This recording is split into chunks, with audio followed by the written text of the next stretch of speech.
Namaskar, welcome to Satya Skills. In this video, let us learn about the advantages and limitations of factoring.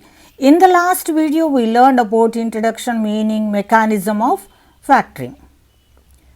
Factoring is a financial service offered by a factor. Factor may be an individual or an institution or a bank. A factor to the seller who sells goods on credit. Factor takes the responsibility of collecting the amount due from the customer to the seller. He also takes the risk of default. Advantages of factor service. Factoring service offers several financial and non-financial benefits to the sellers. Factor minimizes the credit risk of the seller by assuming the responsibility of realizing receivables without recourse. The seller is relieved from the pressure of chasing behind the customers for payment. Thus, he can concentrate all his efforts on his business only. Factor shoulders the responsibility of risk. Therefore, seller can expand his market very comfortably. Cash flow is assured because the seller gets payment from the factor without any delay. The seller gets around 80% of payment immediately, which improves liquidity position of the seller. Factoring services minimize the dependence of sellers or traders on bank loans, which are difficult to obtain in countries like India. Factor is highly skilled in all the financial matters.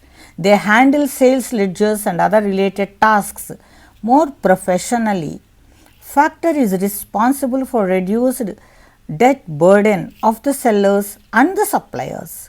It helps to eliminate all types of expenses of the seller with regard to realization of bills.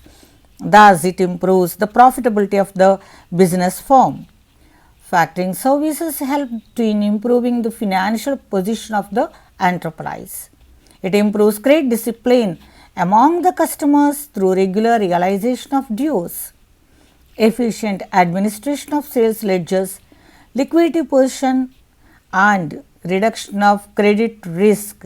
These two help to enhance the seller's status business.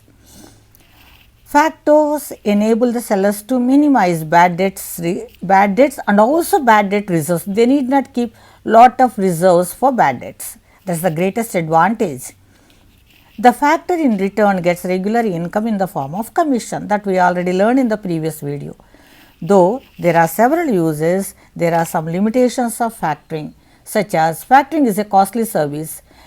If suppliers are able to get easy institutional finance, they do not require factoring. Factoring is not suitable to all types of business, such as speculation, selling of special types of goods, and especially services and tourism. It may not be much suitable. Factors are not in a comfortable position because credit insurance scheme are not developed much in India. Factoring is not suitable to the small sellers and small suppliers whose sales are in small quantities and whose sales are very limited. That's all in this video. Thank you for watching. God bless you.